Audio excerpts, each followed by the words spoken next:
everybody here. There you go. We work together. Thank you for coming out here. It's really important for folks to learn and see what's going on. So really appreciate you all. Of course, thank you. You guys all let us know when you're ready to go. I'm ready. Some kind of And I'm thumbs looking up. at you. Yeah, both look you. at us, Okay, and we'll just there you kind of go. pretend they're not here. There you go. Your reaction, just to stepping out here and seeing this hillside. Incredible amount of work. Hundreds of folks out here saving homes. This is partnership, like writ large. We're super lucky in Oregon to have such talented, coordinated effort here to stop, but this is just the beginning of the fire season, and when you look at something like this, you know that these communities are really lucky to be here right now, and that's because of all the hard work. And I just want to thank everyone who's on the ground right now, and it's going to be a very long fire season. I mean, you hear no homes were impacted. Yeah. How meaningful is that? To know that 1,000+ homes, nobody lost a home, people can go home. That's very satisfying, and I know this must have been super scary for the residents out here, and to know that they can go home and continue on with their lives is really up to all the folks who did the hard work. And I just want to thank everybody, and I just want to say to folks, be prepared across Oregon. It's going to be a long fire season. Know your evacuation plans.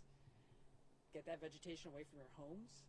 Do what you can, because if fire lands in your community, everyone's going to do everything they can, and we need your help to help make sure the fire doesn't get your place. I mean, this one big, 18,000 acres, but we have multiple burning that are 100,000 plus. Does this put into perspective how big those really are? It really does. We're on number 3 of our mega fires, more than 100,000 acres just today. The Durkee fire just hit over 100K. So, yeah, this is a good-sized fire. Those other ones are massive. And so I saw you issued the Conflagration Act for the one in Durkee. Yes.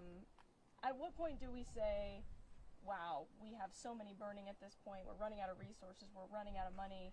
I mean, people have got to be thinking it's very expensive to fight these fires. Well, right now we are focusing on keeping people safe, protecting communities, protecting lives, livestock lives. Everyone who's in the path of these fires, we need to protect them, and it will be costly.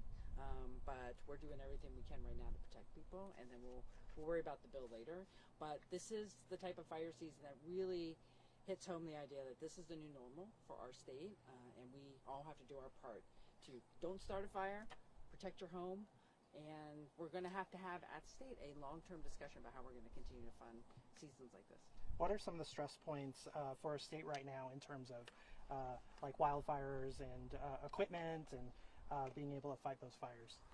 Well, this season, very hot conditions. A lot of fuel on the landscape. We have incident commands everywhere. We have lots of crews everywhere. We have multiple states coming in. We're even looking at international help. And I'm just really appreciative of everyone who's coming to our aid right now, because we need it. And I am concerned about all of our crews, so hopefully we can get a little bit of a reprieve so people can rest, so we can get people out, because it's going to move into the western side of the state in a way that while we're on the east side, the west side of the state I think is next. How important is mutual aid for fighting these fires? Well, it starts at the local level, right? We met with the local fire department, the volunteer folks here in Dufur.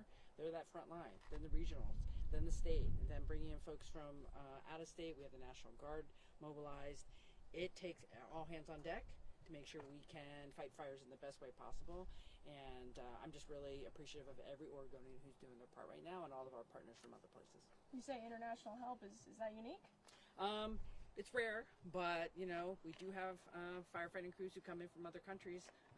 I know Canada needs a lot of help right now, so I hope we don't get there, but we are making those asks, and because we have a serious situation. Your perspective as we head into the next 2 months. I mean, it's possible that we could see many more fires here, and especially with the lightning that came through. How do you get a handle on what could be ahead? Well, hopefully no more dry lightning, but I don't control the weather. It was nice to see a little bit of rain coming, driving in through the gorge this afternoon. This is where we would probably be in mid-August, and it's mid-July. So we're going to make sure we can run this marathon all the way through fire season into the fall, and it's going to take everybody doing it together. It's going to be hard, but we'll do it. What went right when fighting this fire specifically? Can you speak a bit to the successes? Well, good early response, getting out there, teams mobilizing, and just being really smart. You know, we heard in the briefing, hearing from local fire about where fire could spread and really adjusting for that.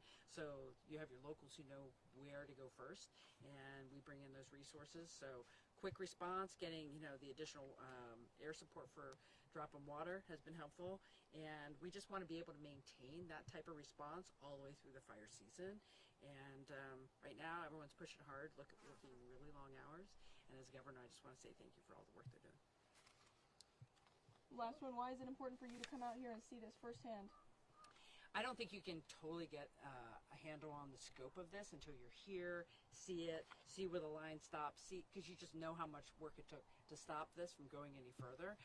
Getting a good sense of how many crew are here, where they go, what kind of materials they see every single day, talking to incident commanders.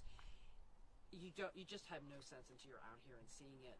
Here we're at the kind of the end of this, mopping up, but it gives you a whole greater sense. For me, this is my first big fire season as governor, and so I need to be out here. I need to see it. It won't be my first visit out to a fire scene.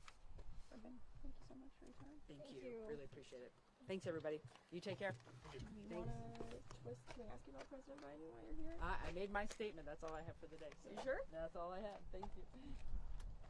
Thanks, everybody.